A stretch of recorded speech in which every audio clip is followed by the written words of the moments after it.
Guys, I am absolutely speechless right now. I mean, oh my god, this movie was absolutely incredible. Like, this is the only way I could have introduced this thing because I am speechless. I am absolutely blown away. I am completely energized, just full with giddy kitty, giddy kitty, whatever, giddy kid energy, kid-like energy, and I am completely amazed, man. First of all, this movie is powerful, it is beautiful, and the animation is Into the Spider-Verse tier. If you haven't seen Into the Spider-Verse, that's one of the best animated movies ever. This is about to be right next to it. Guys, DreamWorks did it again. Bravo, DreamWorks. Bra-fucking-vo. But without further ado, guys, I need you guys to pray for mercy from your favorite fearless hero, Puss in Boots. And this is my review.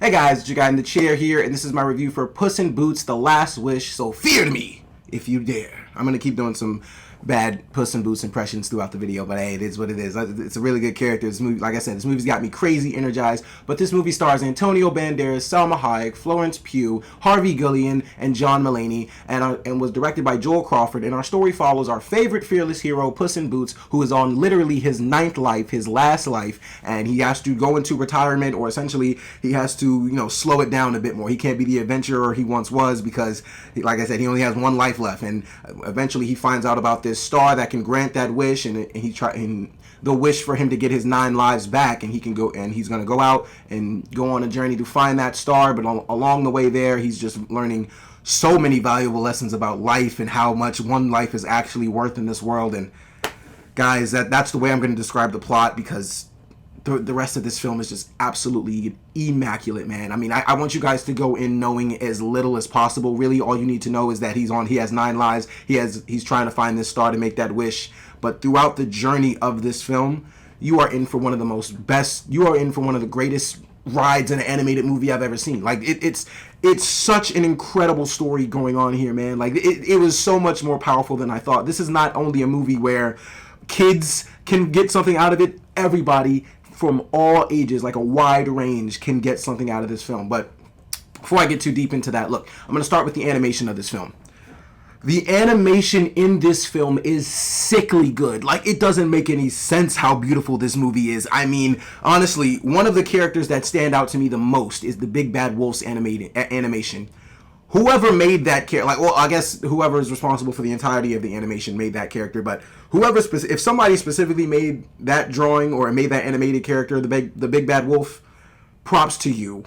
Oh my goodness, like that is a badass wolf. Like, that dude was incredible, but the animation is so beautiful. It's so many vibrant colors. I mean, the color schemes work within each other. It's just a movie that literally pops. It's eye-popping. It pops right off the screen at you, and the animation just is sickly good. Like I said, it's compared to Into the Spider-Verse tier. Like, that's how good it is. If you've ever seen Spider-Man Into the Spider-Verse, you know that animation literally had your jaw on the floor the entire time. This animation in this film had my jaw on the floor the entire time. I could not believe how good it was. Now, with that being said, guys, I have nothing bad to say about this movie, so I'm literally just going to go on a big rant here and talk about how amazing this movie was.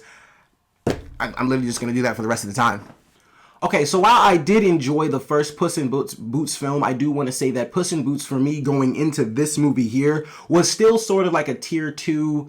Probably, I would say tier 3, but he's like tier 2. He was teetering between tier 2 and tier 3 Shrek characters for me, because, I mean, there's a lot of other characters in the Shrek universe I love a lot more than Puss in Boots, but for this movie here, I mean, he easily moved into tier 1 character. I mean, seeing this side of Puss in Boots, one where he's not the fearless hero that we all know and love, one where he's actually scared, and he actually has to, face his fear, which, one of his biggest fears, which I'm not going to say what his biggest fear is, because it ties into what a character plays, and that character just played it into this movie ridiculously good. I can't go into details of what Puss's fear is, but he's basically having to face his fear, and seeing this side of Puss was just more of a realistic side of a character where we could actually all relate to how one life makes us feel very scared to try things and take chances and make risks and do things like that. That's everything that Puss is feeling in this movie. And like I said, This movie has so many powerful lessons for you. It is ridiculous how strong of a film this is for a kids movie. Well, I'm not even going to deem it a kids movie. This is an animated movie at this point. This is not a children's movie. I mean, it is a children's movie in the sense that it's for kids, but like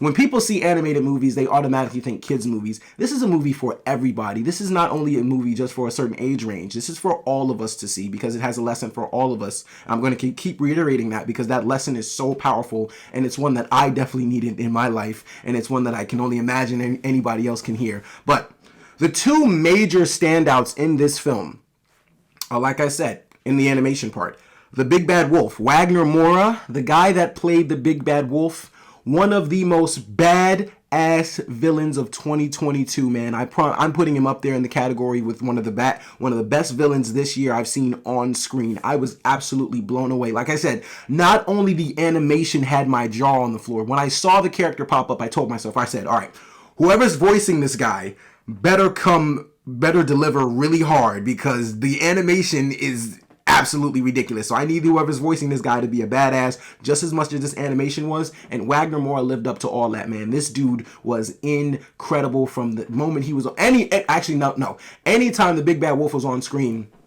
I was in awe. I was in complete wonderment watching the Big Bad Wolf do his thing. The other character that just, oh my God, this character is literally going to pour himself into your hearts forever and ever and ever. Harvey Gillian, who played, I think the character's name was Pero, the little rat dog. He's more than, I'm going to call him a rat dog. The little Pero, the little rat dog, played by Harvey Gillian, who's also in What We Do in the Shadows. Very good show. Check that out if you haven't seen it. Harvey Gillian playing this character, Pero, literally makes you cry. Literally, you're fighting back tears on maybe like 80% of his dialogue in this film because he is just one of the nicest, most pure of heart characters I've ever seen in a film. I mean, he's one of those characters where he's so nice that people are literally looking at him and going, bro, what is wrong with you? Like, are you okay? Like, if you if you been like that traumatized that you're just saying nice stuff for the hell of it, like, what is actually wrong with you? Like, but that's just who he is, and it's just incredible. First of all, his backstory gives him more of a reason than anybody else to be mad at the world, to be absolutely pissed, to be traumatized, to just have a terrible attitude. His Pero, I gotta make sure I say his name right. His backstory gives him a reason more than anybody else to just be pissed at the entire world and be mean, but he's one of the most genuine, likable, lovable characters of all time, and that for me was the strongest lesson because this dude has literally gone through hell in his life and yet can still smile, he can still be nice, he can still stretch a hand out to help a person like that. That's a valuable lesson within itself. Harvey Gillian absolutely destroyed this role. I mean, the performances in this movie are so strong, it makes no sense at all. Like, for a kids movie to go this hard, it did not. I'm gonna bounce back and forth between kids movie and animated movie, but it made no sense for a movie like this to go this hard, man, and not only trying to teach us a valuable lesson, but to give us characters that we are going to have in our hearts long after we've left this theater. I've just been blown away. All the characters in this movie are incredible, man. You got Goldilocks in the Three Bears. Florence Pugh plays Goldilocks. She's incredible. And all the characters that are trying to chase after this star, they all have a motivation behind it. And while everybody but John Mulaney's motivation is very heartwarming and there's actually something very personal to them, John Mulaney does have a personal reason of why he wants to go about it, but he's the antagonist in the film, so he's just doing it to be evil. He just wants to star so he can just take over the world. Basic evil guy stuff. But everybody else who's chasing after this star has something special that they want to wish for, and it's really crazy because the way that their journey is set up, there's this map that they have to use to be able to go through, the path to finding the star. And what the map does, depending on your intentions with what you're going to do with the wish, that'll depict what your path is. Everybody's path when they touch the map is completely different. I thought that was very genius because not everybody should be able to have access to a star like this, so everybody doesn't have an easy path. So depending on who's holding the map depends on the path you're going to take. And for a certain character, it's all rainbows and sunshines. For literally every other character, it's despair, misery, soulless stuff, and it's very hard to get through their past. I thought that was a very creative way to tell the journey, and it also tells who's nice in the world, who deserves something like this, to be able to just grant any wish they want in the world. Like I said, there's just so many powerful lessons in the film, guys. Every character in this film is absolutely incredible, heartwarming. Salma Hayek She was very good in the film. I don't really have much to say about her character, Kitty Softballs. I mean, she was very cute. She's very good in the film.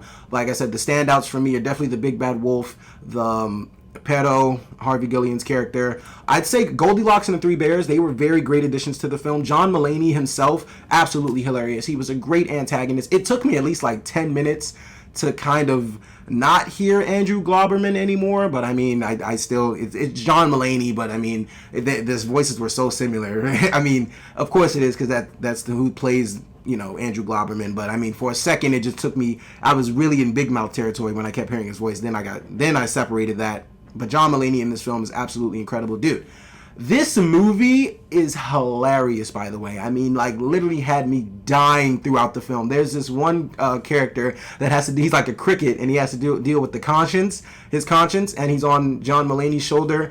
That part had me dying the entire time. Like, anytime he had something to say about John Mulaney's character and how he should do the right thing instead of being completely evil, and John Mulaney just brushes him off, I'm dying the whole time. I mean, the side characters in this film are incredible. Oh, also, the action in this film is mind-blowing. I mean, like, the action set pieces in this film are ridiculously good. Like I said, this movie went way too hard to be just like a standard animated movie, man. This movie was trying to achieve a lot in this film. It's trying to go for all the GOAT awards, and I think it should be nominated for a lot of awards this award season, because I just am absolutely astounded by what I've seen in this film. Look, overall, guys, I heard the hype. I heard everybody saying this movie is needed to be seen. It's one of the best films in the franchise since Shrek 2. And y'all know y'all can't be playing with sentences like that, because Shrek 2 is God tier. Y'all know Shrek 2 was way up there. Puss in Boots, they are neck and neck. Puss in Boots: The Last Wish and Shrek 2 are literally facing each other at the top of this Shrek mountain, because these two movies